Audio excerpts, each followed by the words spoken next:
Colorado begged Californians to come here and make lots of money. Want to guess what that does to housing prices? Democrats failed to get the big soundbite from Robert Mueller. Then Colorado's Republican Party chairman stepped in to help. Whoops. And we'll meet Coloradans intent on helping you not die if you climb a 14er. And former Governor Hickenlooper's new campaign strategy appears to be going after other candidates who have no support in the polls. Seems like a hiccup if you ask me. That's next. The state of Colorado has recruited high-income Californians to move here. We've recruited their high-tech companies to set up offices here. And Colorado is now dealing with the inevitable increase in housing prices that creates. Here's Anusha Roy. We've got some new neighbors along the Front Range, from tech company Slack that just opened up a fancy-looking office in Denver and thanked the state for being so welcoming, to a more sci-fi-esque startup that builds robots. So we've actually already made a few sales. So we've made sales to the U.S. Navy. This company got a boost through a state grant. But there was a ton of mentors and networks already set up in Boulder to kind of get me up to speed. The Colorado Department of Labor says the state added close to 26,000 computer jobs since 2012. It's the fastest growing field in Colorado. Something else is going up too. Definitely part of the conversation. Home prices. There are a lot of factors to think about here, like supply and demand, construction costs, and the kinds of jobs moving into the state, according to DU professor Eric Holt. It's big enough that when developers are looking for land to develop, they're looking at those tech corridors right now. On average, tech jobs pay around $94,000, according to the Department of Labor, 2 times more than the average pay for other jobs. And most of these tech opportunities are concentrated in Denver, Colorado Springs, and Boulder. But there's still a need within the community for the people who actually run the city.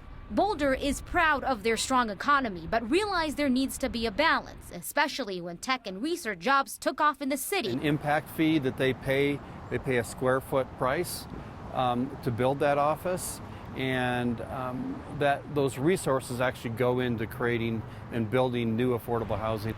That one-time fee goes when building homes too, and it can bring anywhere from $300,000 to $1 million a year, depending on how much construction is going on. It allows for growth to help pay for affordable housing.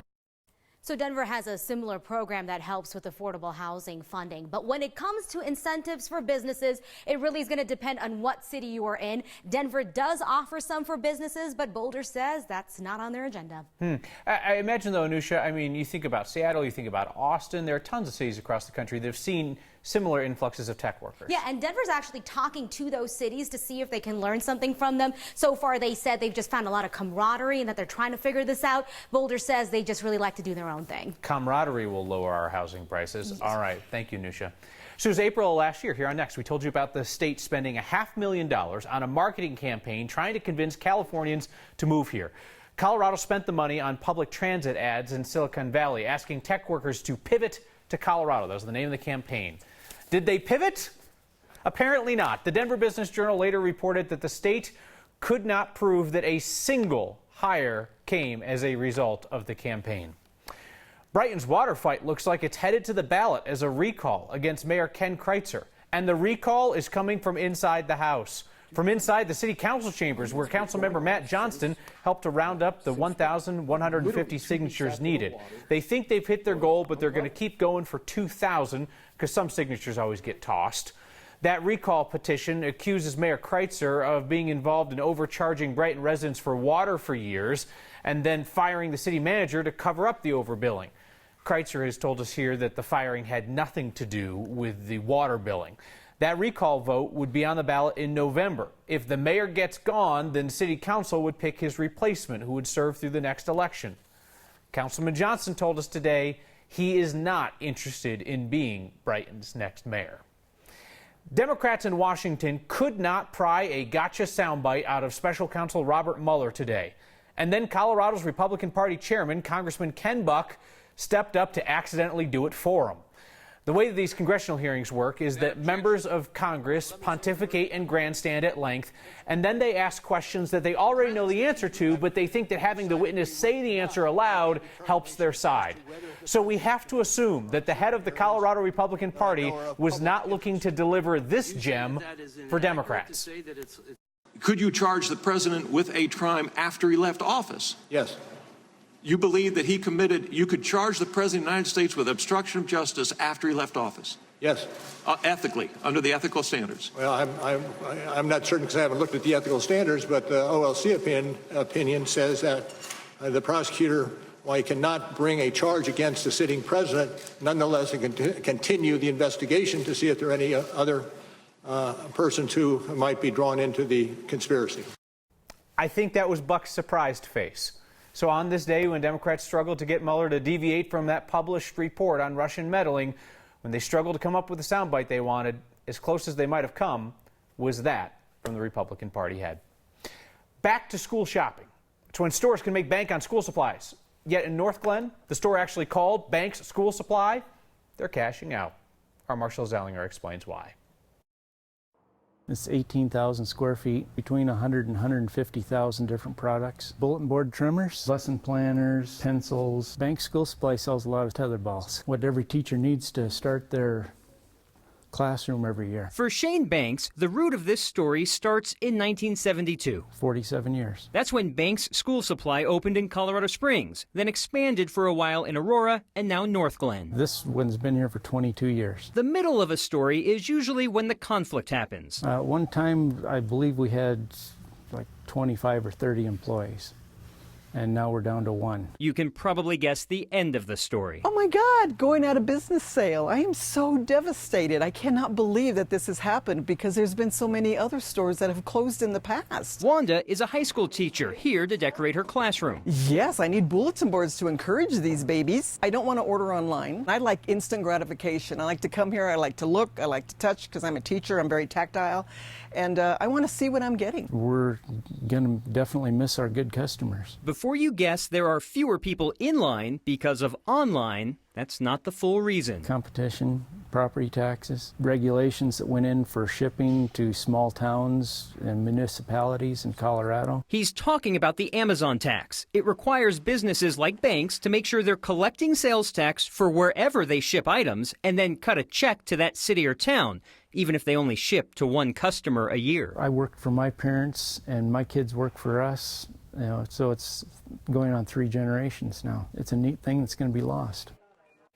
Interestingly enough, the going out of business sales don't time with back to school sales. The discounts that will grow at the store every few weeks starts next month because Banks plans to stay open through the end of the year, Kyle. And some math you might have picked up in the story. He said they're down to 1 employee, but his family works for them. 1 employee outside of the family. Ah, gotcha. It's not just one person wildly running around all the time. All right. Well, we wish them all the best. Thank you, Marshall. Columbine is going to stay. Jeffco Schools is abandoning its proposed plan to tear down and rebuild that high school.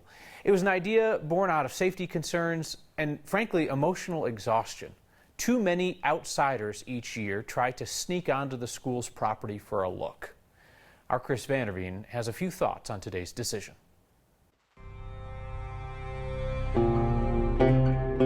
We are blessed with attractions that beckon tourists the world over. Our mountains, our views. Yet every year, far too many tourists decide to make a stop not advertised in any AAA brochure. Columbine High School is not an attraction. Those wanting to find out more about a 20-year-old tragedy should know that moment did not and will not define those who walk its halls and sit in its classrooms. Not that they care. Jeffco wanted so badly to rid itself of this attraction that it seriously considered tearing it down to keep people away. Think about that.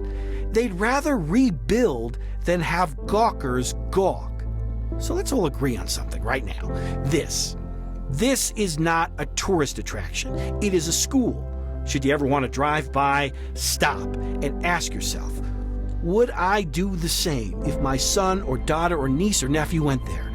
And should you ever hear from a relative or a friend or some stranger you only know from their moronic posts on the internet, should they ever say they're considering heading to Columbine High School, tell them, no, a school is not and will never be a place for any outsider to visit. Not here, not in a state where there are so many other legitimate tourist attractions to occupy our time, fill our camera rolls, and capture our wonderful imaginations. I don't think that scooter riders realize that that it could be better, that they don't have to be riding on the sidewalk. Denver cyclists would love a little help from all those people on the scooters. Governor Hickenlooper starts picking on people his own size in the polls. And hiking a 14er is no joke. Every year you're going to have people who are veterans and might know more, as well as new people who just heard about what a 14er is. A hiking group has a new strategy to make sure everyone makes it out alive. That's next.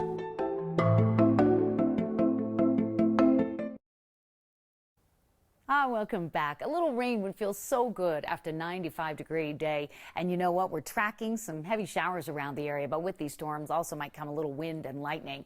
We're running above average, not in record territory, and we'll actually be a little bit cooler tomorrow with a bit of a wind shift. A lot of lightning down around Castle Rock, up around Greeley and Fort Collins. We've got a few little light thunder showers coming through Denver. So in the next hour, just be on the lookout for a little bit of rain and lightning. And I think in the next 60 to 90 minutes, we'll probably be done. High pressure is the dominant weather feature, keeping the storm track to the north, but allowing in enough moisture that we'll have scattered storms again tomorrow afternoon. They'll be a bit more robust tomorrow, and so heavy rain is probably our biggest threat as we move through the afternoon on Thursday, but it will be a cooler day as well. In the city tonight, chance for showers and thunder early, low 63. Tomorrow, partly sunny, 88, afternoon thunder showers. It looks like the best chance for storms will be Thursday and then over the weekend, with temperatures back near 90 degrees as we kick off next week. Beautiful in the high country this hour, Kyle.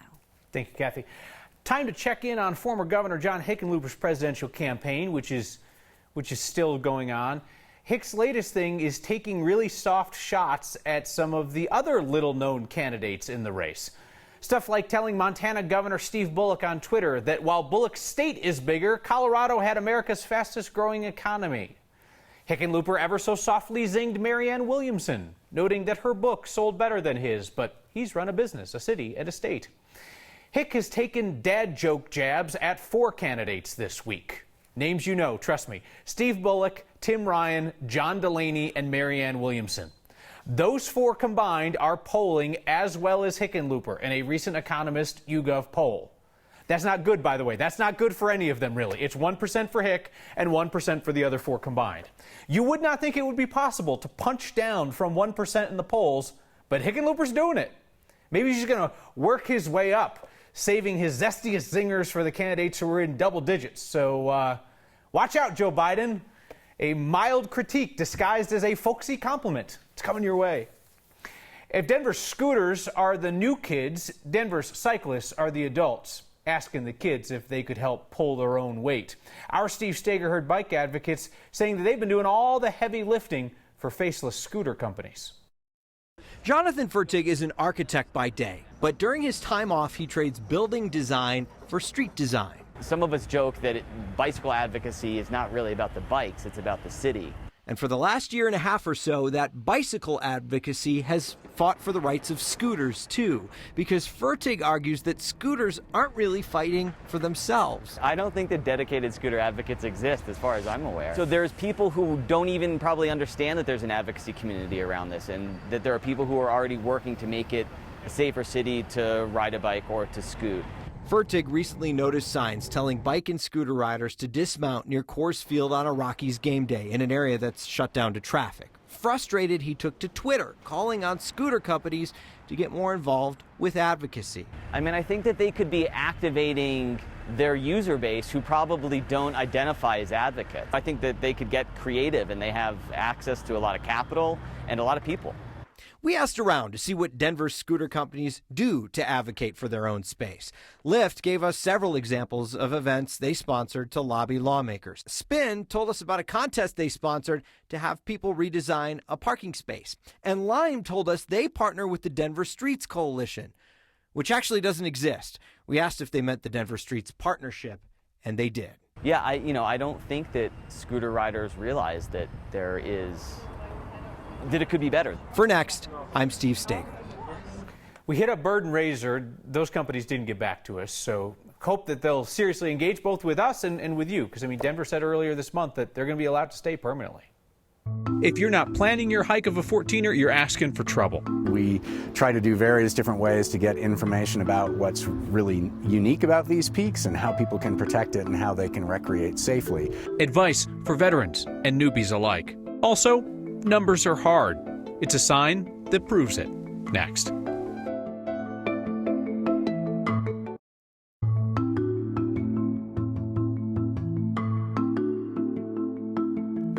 What was the thing in the woods? I'm completely baffled by whatever that thing was, making the weird noises. Colorado's late snowmelt has kept some of our state's 14ers under wraps well into the summer. And I get it, people are anxious to get out and to hike and climb.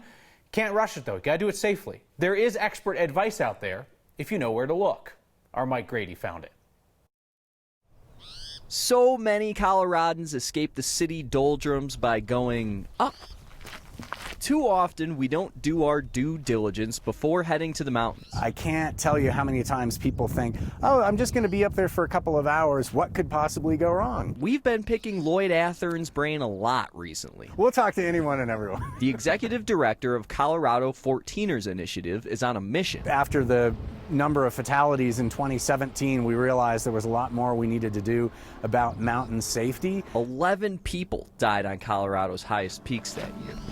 Lloyd and his crew created a YouTube series on mountain safety to help drop that number. If you showed up in the mountains and you didn't have proper gear and you don't have a backpack and you don't have food and water and you don't have rain gear, it's a little late for me to tell you why that's important. So one of the things we try to do is leverage the power of social media to get information out to the public. We need to talk about shortcuts. We need to do some videos specifically about Capitol and Maroon Bells. We went up with a doctor on Mount Evans last year to talk about altitude illness. The social media campaign is going well. We've had over 18,000 views of these videos that we put out. A little bit of research at a mile high helps a ton at 14K. We have to use all sorts of creative technologies to share the message, because otherwise a huge segment of the people going on these peaks are never going to learn about how they need to recreate, both to be safe as well as to protect the environment. For Next, I'm Mike Grady.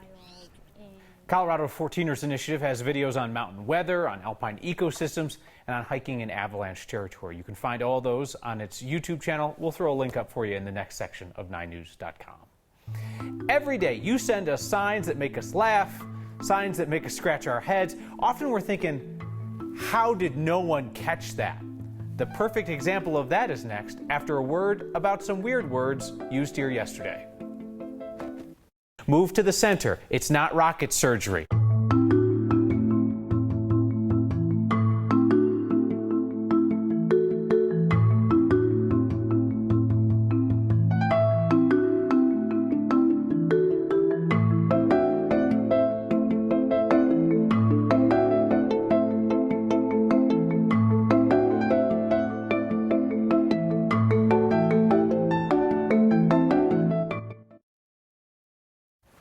It's a sign that some people in Edgewater live near 24nd and Sheridan.